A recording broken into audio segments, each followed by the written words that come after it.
There is a particular kind of loneliness that doesn't have a clean name. It's the quiet that settles in when you are the one who followed, the one who rebuilt, the one who held everything together in cities where you knew no one and no one knew you. And for a long time, there wasn't much of a space where that experience could be named out loud. One of my favorite things about this podcast is getting to sit down with other physician spouses and hear how they have navigated this life. Every story is different, and every story has something in it that I think will land for you. Today's guest is someone who has lived that and who has turned it into something. Aditi Pemmaraju is an attorney, a realtor, and the founder of Homes for Healers, a real estate practice built specifically to serve physician families relocating to the Texas Medical Center corridor in Houston. And she's been navigating this life since the very beginning of his training, and I'm so glad she's here. Welcome back to Supporting Physician Spouses. This is the go-to podcast for physician spouses who are done white-knuckling through life married to medicine. I am your host, Kendra Harvey, professional certified life coach, advocate, mentor, and the person who will say the things that no one else is saying, but we're all thinking. Aditi, welcome to the show. Thank you for having me. I'm such a fan. Thank you for what you do for the med spouse community, and I'm so pleased to be here. Well, let's start at the very beginning. So you've told me that you've moved more than once. You've rebuilt from scratch more than once in various cities where you knew nobody and your husband was fully consumed by medicine. If you could transport us back in time, what did that actually feel like? And what was it like to be in the middle of all of that? Yeah, that's such a great question. So I always like to say I have witnessed my husband's medical journey from pre-med to professor of medicine and everything in between. So really, I just think back to we met in calculus class our freshman year of college. Just a couple of nerds, finding their way through life. And he was like all in on pre-med from the moment I met him. I was still trying to figure out my way, and I feel like I still am. But yeah, just, it's been a privilege really to witness the dedication and the discipline that he has had. So that's really where it began. Was there a specific moment, a day or a season, where things just felt like this is too much? Like, what did I get myself into? Oh, sure. Yeah. So we got married after his second year of medical school, and he was just about to start his third year rotation. So those first 2 years were great. I mean, third year, of course, is hard, those 5 a.m. surgery calls and all of that. But fourth year was awesome. And then residency happened. That was a rude awakening. That was like, okay, wow, this is real. I finished law school when he was a first year intern. And then we had our first daughter. And we were far away from family. I knew nobody. He was on overnight call either every 3 or 4 nights. I was home alone with no help. And that was hard. That was really hard. And I grew up in the South. We were in the Mid-Atlantic for residency, so there was snow, all the stuff that I wasn't used to. I think I shoveled our driveway once. That was it. I couldn't do it again. So what did you do? I just stayed in until, and again, I was fortunate enough to be able to be home with our daughter, mainly because we had no other choice. We couldn't afford a nanny or childcare back then on a resident salary, and anything that I would have made felt like I would have been paying to work, if that makes sense. Yeah. Did you ever get to practice as an attorney? I know you said you graduated from law school. Yeah. Did you get to work as an attorney before your daughter was born? Not before I was born. So after she was born, we found out he matched for a fellowship here in Houston, Texas. So then I decided to wait to take the bar exam here. So I did that and then practiced here in Texas for a few years before taking a step back, just as my husband's career was taking off in academic medicine. It was a little bit of a gap of about a year between graduating and taking the bar exam. Okay. Yeah, so I had her and she turned 2. I took the bar exam, had my second baby. I was pregnant with my second baby when I took the bar exam. At the bar? Yeah. Of course. Yeah, of course. That's just how it goes. Because, life can't wait just because you're a medical family. You just have to keep going. What was that decision like? So you're meeting your husband, he's in medical school, so you know where this train is going, Yeah. but you're in your degree program and almost done. What type of conflict, or was there any internal conflict about Yeah. what does this mean? Where do I fit in this 100%. life? Like, what is this going to look like for me? Oh, absolutely. Our timings didn't match up between when he graduated and matched, and then I was still finishing law school. So I had to figure out a way. You cannot transfer as a third-year law student. So I had to figure out, okay, you can do something called visiting student status. So I found a school in the area where we were moving for residency that would take me, and then all my credits transferred back to my home law school. It was a lot to navigate. How am I going to finish my degree while he's starting a very demanding residency where, I'm going to essentially be alone for most of the time? So absolutely. You're always kind of wondering, where do I fit in? Yeah. What did that look like, though? Is this just like internal debating, like, what am I going to do? Like, am I going to graduate and I'm going to get this law degree? Am I ever going to get to practice Yeah. law? Or Yeah. was it a conversation that you had with your husband? What did some of those details look like? Yeah, that's such a great question. I'm trying to think back to that moment. I mean, I remember sitting in like the second bedroom of the little apartment we were living in back then. We used that as like our study. Yeah. And I was at my desk and I was like doing all this research, and I also had a clerkship in hand, but it wouldn't obviously transfer to where we were moving for residency in Maryland.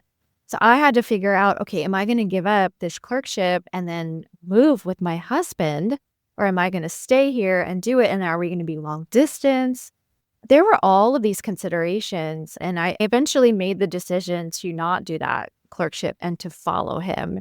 And, part of me sometimes wonders if my career would have taken a different turn if I had stayed. But I think at the end of the day, I'm so glad that I went and had a little bit of time with him, even that 1 week before he started the busiest time of his life. We got to go visit Fort McHenry. We got to go to an Orioles baseball game, like just having those memories. And that was like the first time that either of us had left on our own. Like we built our life together in Maryland because he went back to his home state for medical school. So there was still a little bit of that, he's still at home. His parents were nearby. So it was like a great big adventure for us. Yeah. Too. Yep. So it was a lot of mixed emotions, the nervousness of, okay, well, how am I going to finish my degree and how am I going to take the bar exam? But also, okay, this is kind of fun. Like we're moving to a new state. We've never lived there before and we have no family nearby, but it's kind of cool because we're going to be grown-ups now. Medicine is a wild adventure, but so much of it is. There's like all of this grief and then all of this joy at the same time. It's like with every move, or from medical school to residency to fellowship, it is exciting. And then you're also saying goodbye to things that you love, and you recognize that, yes, it's going to be hard. You get both ends of that spectrum. Yeah. It's really heavy. Yeah. And I think back then in 2005, when, social media wasn't really a thing, like Facebook was just sort of, I think, or it was MySpace back then, or what, For our younger listeners, I'm dating myself, but there's no Instagram, there was no TikTok. So it was so hard to find that community. Okay, I want to go back to the bar exam. Yeah. So now you've got 2 little kids. Yeah. You're taking the bar exam. Yeah. In Houston. Yeah. At that point, are you like, yes, I am going to practice law, or I'm just going to get my bar exam so I have that option? Yeah. What was happening? Great question. I think it was just, okay, I felt like we were sort of in a place where at least we were going to be here for 3 years. So I figured, okay, let me take the bar exam and let me just see what happens if I can get a job and practice for even a year or two before we figure out what's next, if we're going to stay or move for a attending position. So it was really just kind of taking it step by step, because I think when you're moving around for medical training, it's hard to make those long-term plans. You don't know if you're going to be there for a year or 2 or 3, or in our case, it ended up turning into now we've been here 17 years. I think I heard you said, this is the part I wish I had a little rewind button so I could go and hear exactly what it Yeah. was. But you're like, I'm just going to take the next step and just see Yeah. what happens. For a lot of people that are in that same position, Yeah. it's, I'm not going to do anything because I don't know. And the uncertainty around the Yeah. not knowing, I just can't get myself to take that next step. So we're kind of Yeah. paralyzed by the fear of the unknown and the uncertainty and not having a real clear plan. So Yeah. maybe what was happening that you were like, no, I'm just going to keep moving forward. I'm just going to do the next thing. Yeah. I'm trying to go think back to where my mindset was in those days. I think I was also really driven, and I didn't want to keep putting my career on hold for medicine. And I felt like I had for a year or two. And so I remember thinking so naively that, okay, well, let me Yeah. just take this bar exam and I can always take another. After going through that Texas bar exam, I was like, okay, never again. It was harder than giving birth. I'll take giving birth over taking a bar exam any day because I can get medicine. Yes. So that was really where my mindset was, but I can completely see the uncertainty and the paralyzing feeling of, I don't know what's happening next. I don't know what to do. And I think that ended up actually happening in my career after. Let's talk about that transition and what happened. The next career wasn't law? No, Excuse me. so I worked as a legal editor for a publishing company that made books for practicing attorneys. And then I took a break. Girls were little. My husband's career was taking off. He was traveling a lot. So in academic medicine, they travel all the time to present research. He's running clinical trials, all of that good stuff. So it just didn't make financial sense for me to keep working. So I took a little bit of a break, and then I decided I wanted to become a fitness instructor. Yeah. It's a pivot. Yeah, it's a complete pivot. I ended up doing this training program at this local studio where they taught bar classes and spin classes. So I did that. But yeah, I mean, I think that was where that paralyzing feeling that you talked about earlier, that was sort of where that came in, because I left the law. I didn't know really what to do next. So I just ended up doing something completely different. Did that for a year. The schedule wasn't really sustainable and was, again, paying to go work. Yes. So then I took that time off again, and then decided to go back to the law. So I worked for a firm for about just under a year. That was a really toxic environment. Big surprise, law firm, toxic environment. And then again, the same thing was, it just kind of came down to my husband's career schedule, travel schedule. Our children were young, but having adequate childcare, being able to pay for it, not having family in town, and having like a support system. So that is kind of where it all, I don't want to say it fell apart, but those were all the factors in making that decision. I think that is something very relatable to this audience. But I recently saw something on social media, and it's from somebody that I do admire, but they were talking about the cost of having a second income, of your spouse working when you're a physician. Oh, yeah. And how the numbers just don't make sense. And yeah, I can agree with that. Like, you're in a different tax bracket now. All of your money is going to the government, and then you have to pay someone to take care of your kids. And on paper, it doesn't always make sense. But obviously, you went back a couple of times, so you recognize that there was something there that you needed that was worth the cost. What would you say to somebody who's presenting it as a kind of a black and white spreadsheet, like the numbers say it just doesn't make sense? The thing that cannot be put on a spreadsheet is, I think it just depends on the stage of life that you're in and what your family needs, if there is a family involved. And I think we as physician spouses put ourselves last. Yeah. So what do you need? What do you need to feel like a human, like a person again, and not just on the sidelines. And how do you put a price on that? You Like, can't. no. Yeah, you can't. So that's what Yeah, doesn't show up on the spreadsheet.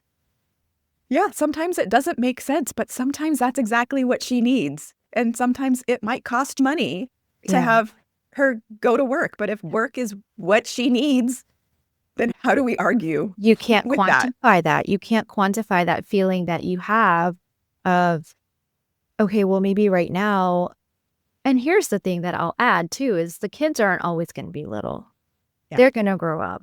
Your childcare costs will eventually go down. But if you have that continuity or that consistency, even with little breaks here and there, I think it's a little bit easier than to go back or, to maintain what you've already built.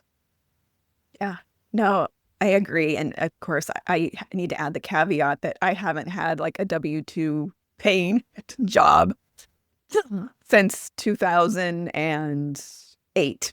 Yes, same. You know, So 2016 for me when I left the law firm right before Hurricane Harvey. So yeah.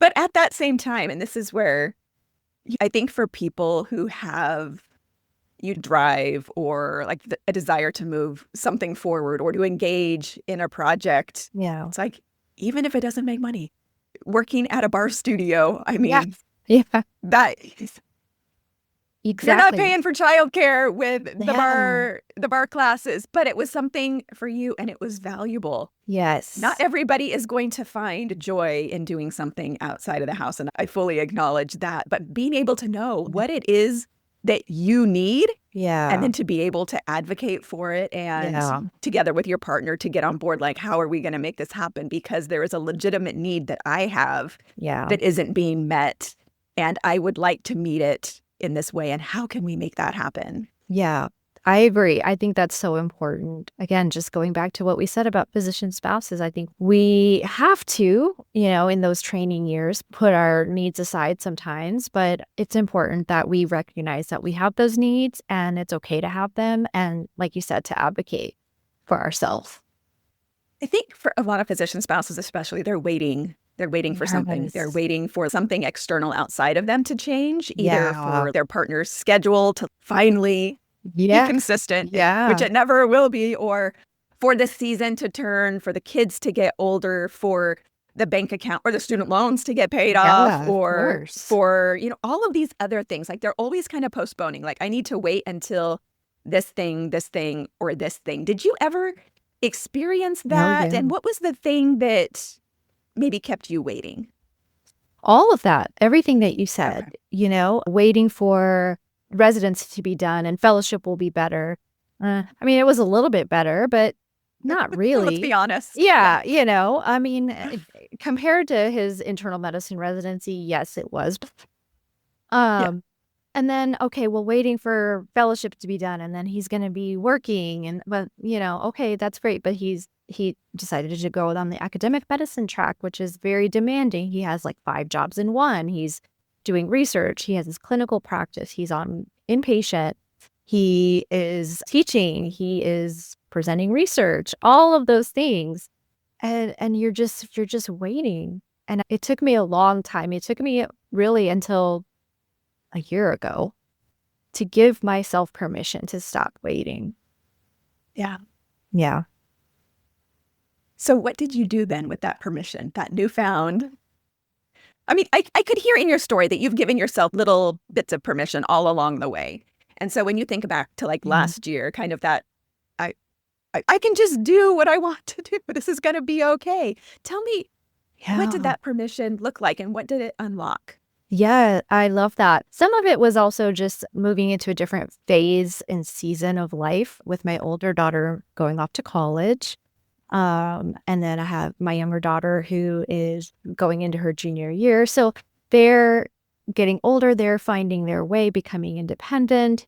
So that I felt like I could give myself permission to focus on, okay, well, what do I want to do? That's part of it. And then I think again, with on the medical spouse side of it, just realizing, okay, well, my husband has done what he's wanted with his career this whole time. Yeah. It's my turn. That Yeah. that was really the shift in my thinking, was it's my turn. And so what I gave myself permission to do is just to go all in on my Homes for Healers business. So that's physician relocation here in Houston. Um, and I know a lot of, other physician spouses who do the same. My friend Amanda Barron in Nashville, shout out to Amanda, I love her. Yeah. So just really giving back and serving the medical community and trying to be the person for the med spouse that I needed. Yeah. I love that. What has been like the greatest thing to come out of that? How have you seen that change by giving yourself that permission to go for that and start it? Yeah, thank you for asking. I think building something from the ground up that you are so passionate about is a gift. I didn't realize how much personal growth I would experience. It's more than a business to me. This is a purpose. It's a calling. And for the first time in my life, I feel like I'm doing something meaningful. You can definitely have meaning and purpose as an attorney. I just never found it. It wasn't for me. Yeah. And so being able to help not just the attending physician, but the spouse. And I like to call the spouse the lighthouse spouse, not the trailing spouse. I hate that term because none of us are trailing. We're not following. We're supporting. We're that guide. We're that lighthouse. That's really how I see it, that steady presence. So being able to introduce the lighthouse spouse to our community here, that took me forever to find, that I didn't know existed. And just being able to just, envelop them in warmth and welcoming. That's what it's about. Yeah. I think there's something magical about the stage of life that we're in too, because our kids are older and we have such passion. Like I look back on who I was 20 years ago, and I wish that there had been somebody a little bit farther ahead who could have helped me. Yeah. And so I think so many of us still have that same type of desire. It's like, I'm going to do for you what nobody did for me, because that's what I would have wanted. And this isn't about what I get from it. I just really want to give you something that I think you need and that I think will help make your experience a little bit better. I can think back to some of our first moves or going to a new city for the first time, how beneficial that would have been just to have had somebody who already was familiar with our life and could help us get into the right places, or just understood what it was that we were up against and what it is we truly were going to need. Luckily, we did okay without it, but it would have been amazing to have had. It would have been really nice. I think it would have saved a lot of those dark moments, those moments of loneliness and isolation that I think we all experience as part of this journey. I never want anyone to feel like they're alone or they don't have anybody that they can rely on, because I felt that way for so long. So you hit the nail on the head with what you said. I'm going to kind of go back a little bit because I think there's a section of the story that I wanted to go back to. And so when we think about, so Aditi from, it's 2026 now, and then Aditi 2005. Approximately when it was. I hear that you tried some things along the way to finding what you feel like right now is your purpose. When you look back over all of that, how do all of those pieces fit together to have brought you to where you are now? And are there some things that you tried that didn't work, but that also helped lead you to where you are now? Absolutely. I actually journaled about this recently that, I had always felt like a bit of a failure, that I couldn't make my legal career work out long term, or that I left the fitness studio after a year. And that I realized, no, those were experiences that shaped me into who I am today. And and gave me the necessary experience to be able to do what I do now. As a real estate professional, I cannot be an attorney, but just having that knowledge of how to read a contract and negotiation skills has been very helpful. Believe it or not, being a fitness instructor, like how to breathe through those hard moments, that comes in the handy. When I'm dealing with a stressed out buyer who is moving from 2,000 miles away and has to, figure out, well, how am I going to make life work right away? Yeah. I just try to be that lighthouse, that guiding presence. Yeah, I think that's sometimes so hard with some of the people that I work with, especially if they're kind of earlier in Oh, this sure. process, is they want to jump kind of to the end. Yeah. Like, I want to know what my purpose is. I want to know how it's all going to work out. I want to just jump right to that thing. And it's like, no, you just have to do the next right thing. Like, there's Yes. 10 steps between where you are and where you want to go. And Yeah. let's focus on the next right step. Even if it's like, I don't understand why I'm going to be doing, but I feel like I need to do this thing. You do not know Yeah. why you need to do that thing yet. It is not going to make sense to you where you are Yeah. right now.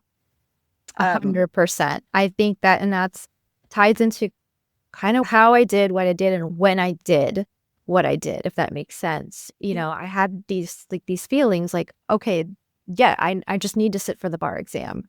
And okay, I need to get out and let me pivot and try this thing. It's exactly that. Just trying the next right thing. Yeah. That is where I think it can also get tricky, because what I heard you just say is that you were really good at listening to your internal sense, your internal voice. Yes. What had you cultivated up to that point, or what were you doing that allowed you to hear in yourself, like, what is my next right step? What is the next thing I should do? That's a really profound question.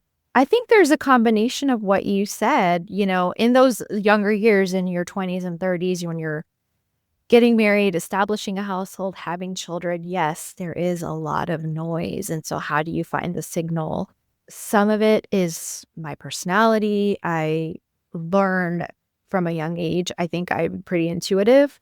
And I would always kick myself when I didn't listen to that voice. Yes. And so some of it is just cultivating that practice over years of learning to tune in and learning to listen to that voice and trust myself.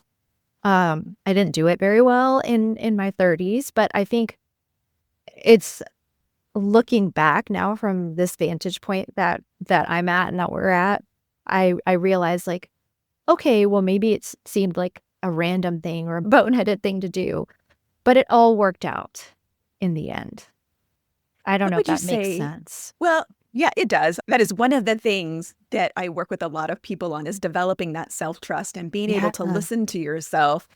But first, to know what it is that you want and you need, and then how to listen to see, is that going to help move me in the direction that I want to go? So I'm wondering, do you have any practices? I know you said you were taught from a young age. How did that discernment come about? Yeah, I mean, I grew up in a really very spiritual household where, we were taught to meditate, yoga, some of those mindfulness practices, breathing practices. Now, I am not disciplined enough to do it all the time, but I have those tools that I can go back to if I need to. A recent discovery in the last, I would say, 3 years that I credit my therapist for giving me this resource is the Daily Stoic. It is a book by Ryan Holiday, and there's another author, I'm forgetting his name at the moment, but they basically are taking the ancient Stoic texts like Marcus Aurelius and Epictetus and translating from the ancient Greek the original passage, but then giving a modern interpretation. It's just like a little paragraph that you can read every day. So I think so much of this medical life and journey is out of our control. Like, think back to match day. Yes, you can rank whatever you want and all that stuff, but you have no control over what that envelope is going to say. And so I think learning to practice radical acceptance and non-attachment it has taken me a long time to get here, and I'm not perfect. I'm still working on it. We're all a work in progress. But that has been what has helped me. I probably should formulate that into some sort of practice because I think especially in our community, like when you Yeah. think about how much is outside of your control, how much is Yes. going on, the noise and the distraction, and so Yeah. much is put on you to be able to have a moment of grounding every day, whether it's listening to something Yeah. like the Daily Stoic, or if it's listening to something else that is uplifting, or if it's spending a few moments in just contemplation or quietness to just get Yeah. settled, whether it's learning how to breathe correctly. Who knew there was a correct way to breathe? Um, like all of these little tools, Wow. like they don't take much in terms of an investment, Yeah. but they have such a powerful impact. I It think, helps when we all take advantage of it and avail yeah, ourselves of those tools. But like you said, when you're in the trenches of life and training and trying to figure out your life, your career alongside your partner or spouse who's in medicine, it's hard. It's hard. And yeah, so I would just say to any of your listeners who are in that phase, in that moment, like, give yourself grace. What you're doing is hard and it can be lonely. But just know that you're not alone. We've all been there, we've all done it. And, you yeah, know, as you say, it does get better. yeah, Maybe it not does. necessarily the factors out of our control, but I think what I have found has gotten better has been my response. Yeah, that is the whole tagline. Like it won't Yeah. get better, but you can get better. Yes. And Yes. developing those tools, developing those responses, developing resources, internal resources that allow you to cope with this very challenging life a Yeah. little bit better Yeah. every day. Yeah. I just want to thank you for being here with me today. And I think the conversation that we've just had, the loneliness, the rebuilding, and then the Yeah. permission giving, Yeah. that's exactly what I was hoping this conversation would be. But tell me and tell the listeners, where can people find you on social media, or what is the best way for them to connect with you if they just want to learn more about you or to hear more about Home for Healers, or maybe they're in Houston and they want to be able to find you? Thank you for asking. And thank you again so much for having me. I could talk about this all day, and I'm really passionate about this community. And thank Yes. you for all you do. But yeah, you can find me at my website, homesforhealers.net. And then I'm on Instagram at aditi.htx. I'm also on LinkedIn. So just come and find me. I love meeting people. I love talking about this life. Yeah, so do I. I'm glad to be able to call you my friend and that we've been able to I'm sit down and have honored. this conversation together. So thank you for taking the time. No, thank you. I'm so honored. Thank you, Kendra. What I keep coming back to after this conversation is something Aditi said that I don't want you to miss. It took her until a year ago to give herself permission to stop waiting. A year ago. And when she finally did, something opened up that hadn't been available to her before. That is the work, and it is available to you right now, not someday. Thank you for spending this time with me. If something in today's episode stayed with you, I want to hear about it. You can find me at itgetsbetternow.com or on Instagram at Kendra_itgetsbetternow. Reach out and tell me what resonated, what questions are sitting with you, or what you want to hear more of. And if this podcast has meant something to you, I would love it if you took a moment to rate the show and leave a review. It is one of the most meaningful ways you can support what is being built here. And it helps other physician spouses find this community when they need it most. I am here because of you, and I am building this for you. I will see you next week.